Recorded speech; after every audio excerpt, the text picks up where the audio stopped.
ബാലരാമപുരത്ത് കൊല്ലപ്പെട്ട ദേവേന്ദുവിന് നീതി ലഭിക്കാൻ ഇനിയും സമയമെടുക്കും.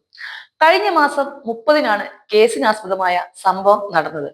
മൃഗങ്ങൾ പോലും ചെയ്യാൻ മടിക്കുന്ന ക്രൂരതയാണ് ഹരികുമാർ ചെയ്തത്.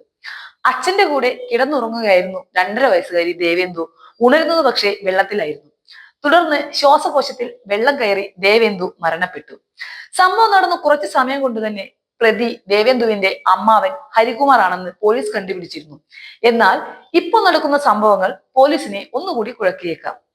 കോടതിയിൽ ഹാജരാക്കിയ സമയത്ത് ഹരികുമാർ മൊഴി മാറ്റി പറയുകയും പരസ്പര ബന്ധമില്ലാതെ പുലമ്പുകയും വാവിട്ട് കരയുകയുമൊക്കെ ചെയ്തതിനു പുറത്താണ് മാനസിക രോഗ വിദഗ്ധന്റെ സർട്ടിഫിക്കറ്റ് വേണമെന്ന് കോടതി ആവശ്യപ്പെട്ടത്. ഇതിനായി ഇന്നലെ ഉച്ചയോടെ മെഡിക്കൽ കോളേജ് ആശുപത്രിയിൽ ഹരികുമാറിനെ എത്തിച്ചിരുന്നെങ്കിലും സർട്ടിഫിക്കറ്റ് ലഭിച്ചിരുന്നില്ല. ഇതിനെ തുടർന്നാണ് ഹരികുമാറിനെ ഇന്ന് വീണ്ടും ഡോക്ടറുടെ മുന്നിൽ ഹാജരാക്കിയത്. സർട്ടിഫിക്കറ്റ് ലഭിച്ചാൽ മാത്രമേ കോടതിക്ക് മുന്നോട്ടുള്ള തീരുമാനം എടുക്കാൻ പറ്റുകയുള്ളൂ എന്നതുകൊണ്ട് തന്നെ പോലീസ് കസ്റ്റഡിയിൽ ഹരികുമാറിനെ വിട്ടിരുന്നില്ല. സംഭവം നടന്ന് വളരെ പെട്ടെന്ന് തന്നെ പ്രതിയെ കണ്ടുപിടിക്കാൻ കഴിഞ്ഞു എന്ന് ക്രെഡിറ്റിൽ ഇരിക്കുകയായിരുന്നു പോലീസ്. സത്യത്തിൽ ഇനിയാണ് പോലീസ് വേർക്കാൻ പോകുന്നത്. മാനസിക വിദഗ്ധന്റെ റിസൾട്ട് പ്രകാരം ഇയാൾ മാനസിക വെല്ലുവിളി നേരിടുന്ന ആളാണെങ്കിൽ, കൊന്നത് ഹരികുമാർ ആണെങ്കിൽ പോലും അയാൾക്കെതിരെ കേസെടുക്കാൻ നിയമം അനുവദിക്കുന്നില്ല. അതിലൂടെ രക്ഷപ്പെടാൻ പോകുന്നത് ഹരികുമാർ മാത്രമായിരിക്കില്ല, ഇപ്പോഴും പോലീസിന്റെ മുൻപിൽ സംശയത്തിൽ നിൽക്കുന്ന ശ്രീതു കൂടിയാണ്. കാരണം കുഞ്ഞു മരിച്ചതറിഞ്ഞ അപ്പോൾ മുതൽ ശ്രീതുവിന്റെ പ്രവൃത്തികൾ അത്തരത്തിലുള്ളതായിരുന്നു. ആദ്യമൊക്കെ മൊഴി മാറ്റി പറഞ്ഞും മറ്റും സഹോദരനായ ഹരികുമാറിനെ രക്ഷിക്കാൻ നോക്കുകയും പിന്നെ ദേവേന്ദുവിനെ അടക്കുന്ന ചടങ്ങിൽ പോലും എത്താതിരുന്നതുമെല്ലാം ഇത്തരത്തിൽ സംശയം ജനിപ്പിക്കുന്ന സംഭവങ്ങളായിരുന്നു. അതേസമയം വ്യാജരേഖ ഉണ്ടാക്കിയതിനും സാമ്പത്തിക തട്ടിപ്പിനും അറസ്റ്റിലായി അട്ടക്കുളങ്ങര വനിതാ ജയിലിൽ കഴിയുന്ന കുട്ടിയുടെ അമ്മ ശ്രീതുവിനെ കസ്റ്റഡിയിൽ കിട്ടാൻ പോലീസ് ഇന്നലെ അപേക്ഷ നൽകിയില്ല.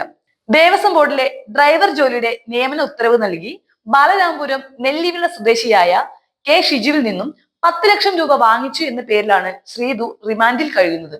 ഇതിനൊപ്പം തന്നെ സാമ്പത്തിക ഇടപാടുമായി ബന്ധപ്പെട്ട 10ഓളം പരാതികൾ ശ്രീതുവിന്റെ അമ്മ ശ്രീകലയ്ക്കുണ്ട്. നെയ്യാറ്റിങ്കര മാരായമുട്ടം SHOമാരുടെ നേതൃത്വത്തിൽ ഇവരെ ചോദ്യം ചെയ്യുകയുണ്ടായി.